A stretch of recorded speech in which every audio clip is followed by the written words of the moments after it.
যোগ্যতা ছেলে চাকরি পায় না। আর অনেকে দেখা গেছে যোগ্যতা নাই, কিছু নাই, টাকা আছে, বাপের শিক্ষিত না, তার চাকরি অলরেডি খারাপ।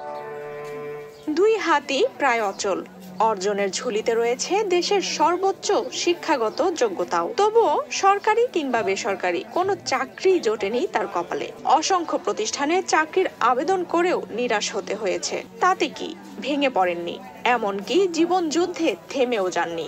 এখন বাজারে বসে শুটকি মাছ বিক্রি করে চালান 14 জন সদস্যের সংসার। সংগ্রামী এই যুবকের নাম কবির হোসেন। আমার পরিবারের 14 জন সদস্য বাবা মা মিলে একসাথে থাকি। আমি চেষ্টা করি যে বাবা মারে নিয়ে ডাল ভাত খাইয়ে বেঁচে থাকতে চাই। এই কারণেই আমি আমার ব্যবসা ধরে রাখছি। মানিকগঞ্জ সদর উপজেলার ভরারিয়া ইউনিয়নের সাতানি গ্রামের বাসিন্দা মোহাম্মদ কবির হোসেন 2016 সালে অনেক কষ্টে মানিকগঞ্জ সরকারি দেবেন্দ্র কলেজ থেকে মাস্টার্স ডিগ্রি অর্জন করেন। সেই সময়টাতেও আশায় ছিলেন শিক্ষা দিয়েই হয়তো জীবনের নতুন দিগন্ত খুলবে, ঘুচবে পরিবারের অভাব। সেই আশাতেই সরকারি ও বেসরকারি অসংখ্য প্রতিষ্ঠানে চাকরির আবেদনও করেছিলেন, কিন্তু শারীরিক প্রতিবন্ধকতা যেন সব দরজাই বন্ধ করে দেয়। বাজারের অন্যান্য ব্যবসায়ীরাও চান কবিরের যোগ্যতা মূল্যায়ন করে ভালো একটি চাকরির ব্যবস্থা করা হোক। ওর টাকা পয়সা তো নাই যে ঠিকমতো টাকা দিয়ে একটা ঘুষ দিয়ে চাকরি করবো, কিন্তু যোগ্যতা ছেলে চাকরি পায় না। আর অনেকে দেখা গেছে যোগ্যতা নাই, কিছু নাই, টাকা আছে, বাপের শিক্ষিত না, তার চাকরি অলরেডি খারাপ। কিসের জন্য চাকরি হয় না, এটা সরকারের কাছে আবেদন, আপনারা দেখে শুনে ওর চাকরিটা যেভাবে ভালো হয় ওই জিনিসটার ব্যবস্থা যোগাযোগ করেন আর কি।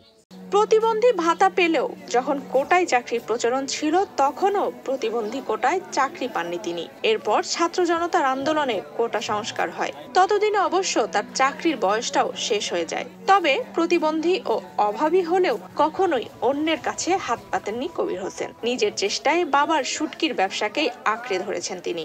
লেখাপড়া ভালোই, শিক্ষিত, মনে করেন মাস্টার পাস, মনে করেন চাকরি লিগে আবেদন করছে, চাকরি হয় নাই।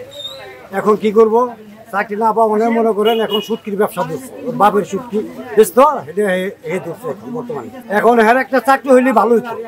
এত অনিশ্চয়তার পরও হতাশ না হয়ে নতুন করে জীবনের হাল ধরেছেন কবির। কেননা বাবা মা ভাই বোন সহ 14 জনের বিশাল পরিবার তার উপরই নির্ভরশীল। আমার বাবা মাকে সাথে নিয়ে আমি আছি, 14 জন সদস্য নিয়ে। বাজারে আসা ক্রেতারাও কবিরের সংগ্রামকে সাধুবাদ জানান। দেশের প্রতিটি কোণে এমন অনেক কবির হোসেন আছেন যাদের মেধা ও শিক্ষার স্বীকৃতি মেলে না কাগজের বাইরে। সমাজের দায়িত্বশীলরা একটু এগিয়ে এলে বদলে যেতে পারে এমন জীবন সংগ্রামী মানুষের ভাগ্য।